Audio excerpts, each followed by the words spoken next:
അഖണ്ഡ മണ്ഡലാകാരം വ്യാപ്തം യേന ചരാചരം തത്പദം ദർശിതം യേന തസ്മൈ ശ്രീ ഗുരവേ നമഃ. എല്ലാവർക്കും എൻ്റെ സ്നേഹോഷ്മളമായ സ്വാഗതം, പ്രണാമങ്ങൾ. നമ്മള് സൗന്ദര്യലഹരിയിലെ രണ്ടാമത്തെ ശ്ലോകത്തില്, അതായത് തനീയാംസം പാംസും തവ ചരണപങ്കേരുഹ ഭവം എന്ന് തുടങ്ങുന്ന ആ ശ്ലോകത്തില് ആചാര്യസ്വാമികള് ബ്രഹ്മാവ് ഈ ലോകത്തെ സൃഷ്ടിച്ചത് ഭഗവതിയുടെ പാദപത്മങ്ങളിൽ നിന്ന് ലഭിച്ച അതിസൂക്ഷ്മമായ പാദ രേണുക്കളെ കൊണ്ടാണ് എന്ന് പ്രതിപാദിക്കുകയുണ്ടായിട്ടുണ്ട്. മൂന്നാമത്തെ ശ്ലോകത്തിലും ആചാര്യസ്വാമികൾ എന്താണ് ചെയ്യുന്നത് എന്ന് വെച്ചാൽ, പാദരേണുക്കളുടെ മഹാത്മ്യം തന്നെയാണ് വർണ്ണിക്കുന്നത്. രണ്ടാമത്തെ ശ്ലോകത്തിലെ ഒരു തുടർച്ച എന്ന് വേണമെങ്കിൽ നമുക്ക് പറയാവുന്നതാണ്.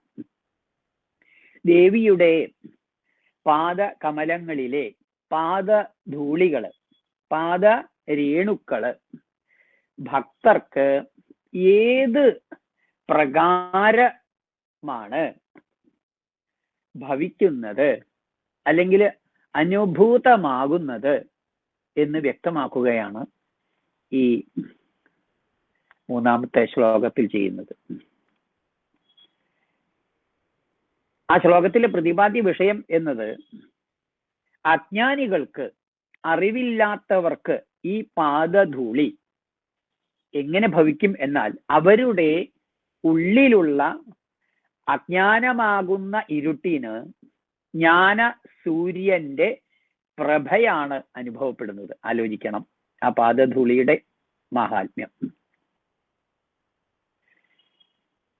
അതേ നേരത്തില് മന്ദബുദ്ധിക്കാർക്ക്, ശ്ലോകത്തില് ജഡന്മാരെന്ന് പറയുന്നുണ്ട്, ഈ ജഡന്മാർക്ക് ഭഗവതിയുടെ പാദകമലങ്ങളിൽ നിന്നും ഉണ്ടാകുന്ന ആ ധൂളികള്, പാദരേണുക്കള് എങ്ങനെയാ ഭവിക്കുക വെച്ചാൽ, ചൈതന്യമാകുന്ന പൂങ്കുലയിൽ നിന്ന് ഒഴുകി ഇറങ്ങുന്ന തേൻ അല്ലെങ്കിൽ മകരന്തം ആയിട്ടാണ് അനുഭവപ്പെടുക. ചിന്തിക്കൂ, ദേവിയുടെ പാദ കമലങ്ങളിലെ ആ പാദ രേണുക്കളുടെ മഹാത്മ്യം. അതേ നേരത്തില് ദരിദ്രന്മാരാണെങ്കിൽ അവർക്കത് ഏത് രീതിയിലാണ് അനുഭവപ്പെടുക എന്ന് ചോദിച്ചാൽ, ആവശ്യപ്പെടുന്നതെന്തും പ്രദാനം ചെയ്യുന്ന വിശിഷ്ട രത്നമായ ചിന്താമണി കൊണ്ടുണ്ടാക്കിയ മാല പോലെയാണത്രേ. സാധാരണയ്ക്ക് പറയാറുണ്ട്, ഇന്ദ്രന്റെ ഉദ്യാനത്തിലെ വിശിഷ്ടമായ വൃക്ഷമാണ് കൽപ്പവൃക്ഷം. അതുപോലെ തന്നെ കാമധേനു. ഈ കാമധേനു, കൽപ്പവൃക്ഷം, ചിന്താമണി തുടങ്ങിയിട്ടുള്ളവ വിശിഷ്ടങ്ങളായിട്ടുള്ള വസ്തുക്കളാണ്. അത് ആ ഭക്തന്മാരെ എന്താവശ്യപ്പെട്ടാലും പ്രദാനം ചെയ്യൂത്രേ. ഇപ്പൊ ഇവിടെ ദരിദ്രന്മാർക്ക് ഭഗവതിയുടെ പാദകമലങ്ങളിൽ ഉണ്ടായിട്ടുള്ള പാദരേണുക്കള് ചിന്താമണി കൊണ്ടുണ്ടാക്കിയ, എന്തും പ്രദാനം ചെയ്യുന്ന വിശിഷ്ടരത്നമായ ചിന്താമണി കൊണ്ടുണ്ടാക്കിയ മാല പോലെയാണ്. ഇനി ഈ സംസാര സാഗരത്തിൽപ്പെട്ട് ഉഴലുന്ന, ആ സാഗരത്തിൽ നിന്നും മറുകര കയറുവാൻ ബുദ്ധിമുട്ടുന്നവർക്ക്, ഉഴലുന്നവർക്ക്, അവരെ അതിൽ നിന്നും കരകയറ്റുന്ന ആദി വരാഹമൂർത്തിയുടെ തേറ്റ അല്ലെങ്കിൽ ദംഷ്ട്രം പോലെയാണ് എന്നാണ് ശ്ലോകത്തിലൂടെ ആചാര്യസ്വാമികള് വ്യക്തമാക്കുന്നത്. നമ്മൾ പുരാണങ്ങളിലൂടെയൊക്കെ മനസ്സിലാക്കിയിട്ടുള്ളതാണ് ഹിരണ്യ കശുപുവിനെ കുറിച്ചും ഹിരണ്യാക്ഷനെ കുറിച്ചുമുള്ള കഥകളല്ലേ.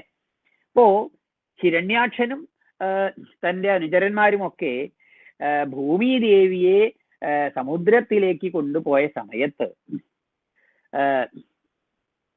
ആ ഭൂമിദേവിയെ സമുദ്രത്തിൽ നിന്നും രക്ഷിക്കുവാൻ പുരാണത്തിൽ പറയുന്നത് ബ്രഹ്മാവിന്റെ നാസാരന്ധ്രത്തിൽ നിന്നും ഒരു ചെറിയ പന്നി വരാഹം ഉണ്ടായി. അത് ഏറ്റവും വലുതായി. അങ്ങനെ ആ വരാഹമൂർത്തി, സാധാരണ പറയുക യജ്ഞവരാഹമൂർത്തി എന്നാണ്, ആ വരാഹമൂർത്തിയുടെ തേറ്റ കൊണ്ട് ഭൂമിയെ സമുദ്രത്തിൽ നിന്നും പൊക്കിക്കൊണ്ടുവന്നു എന്നാണ് പറയുന്നത്. അപ്പോ ഹിരണ്യാക്ഷൻ എങ്ങനെയാ വെച്ചാൽ ഈ പന്നി ഒരു മൃഗമായിട്ടൊന്നും കണക്കാക്കിയിട്ടില്ല. അതാണ് ആ ഒരു രസവും ഇത് കേൾക്കാൻ.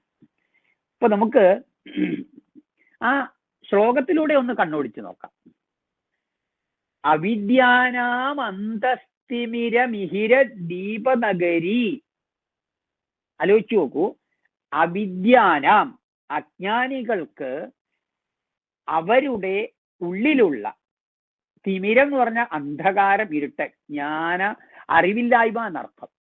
അറിവില്ലായ്മയെ ഇരുട്ടിനോട് നമ്മൾ സാധാരണ താരതമ്യം ചെയ്യാറുണ്ട്. അപ്പൊ അങ്ങനെ അജ്ഞാനമാകുന്ന ഇരുട്ടിനെ, ധ്വാന്തത്തെ ഇല്ലായ്മ ചെയ്യുന്ന എന്താണ് സൂര്യന്റെ കിരണങ്ങളാണ്, അല്ലെങ്കിൽ മിഹിര ദീപനഗരിയായിട്ടാണ് പാദധൂളികൾ അനുഭവപ്പെടുന്നത് അജ്ഞാനികൾക്ക്. അടുത്ത വരിയിൽ പറയും ജഡാനാം ചൈതന്യസ്തബകമകരന്ത ശ്രുതിച്ചരി എന്നാണ്. ജഡന്മാർക്കോ, മന്ദബുദ്ധിക്കാർക്ക് എങ്ങനെയാണ് വെച്ചാല് അവർക്ക് ഭഗവതിയുടെ പാദകമലങ്ങളിലെ ആ പാദധൂളികള് ചൈതന്യമാകുന്ന പൂങ്കുലയിൽ നിന്നും ഒഴുകി ഒഴുകി ഇറങ്ങുന്ന തേൻ കണക്കാണ്, മകരന്തം പോലെയാണ് എന്നാണ് പറയുന്നത്. എന്നാൽ ദാരിദ്ര്യം അനുഭവിക്കുന്നവർക്കോ, അവർക്കാണെങ്കിൽ ആവശ്യപ്പെടുന്നത് എന്തും നൽകുന്ന വിശിഷ്ട രത്നമായ ചിന്താമണി കൊണ്ടുണ്ടാക്കിയ ഒരു മാല പോലെയാണ്. എന്നാൽ സംസാര സാഗരത്തിൽ പെടുന്ന ദരിദ്രാണാം ചിന്താമണി ഗുണനിക എന്നാണ് വരികൾ. നേരെ മറിച്ച് സംസാര സാഗരത്തിൽപ്പെട്ടുഴലുന്നവർക്ക്, നിമഗ്നാനാം, അതായത് ജന്മ ജലധൗ നിമഗ്നാനാം, ജന്മജലധൗ എന്ന് പറഞ്ഞാല് ഈ സംസാര സാഗരം, ആ ജലധിയില് സംസാര സാഗരത്തിൽ വീണ് ഉഴലുന്നവർക്ക് ദംഷ്ട്രാമുരരിപു വരാഹസ്യ ഭവതീന, ആദി വരാഹ മൂർത്തിയുടെ ദംഷ്ട്ര പോലെയാണ് എന്നാണ് ആചാര്യസ്വാമികൾ ശ്ലോകത്തിലൂടെ വ്യക്തമാക്കുന്നത്. അപ്പൊ നമുക്ക് മനോഹരമായിട്ടുള്ള ആ ശ്ലോകവും ആ ശ്ലോകത്തിന് മഹാകവി കുമാരനാശാൻ നൽകിയിട്ടുള്ള മലയാള പരിഭാഷയും ഒന്ന് ശ്രവിച്ചു നോക്കാം.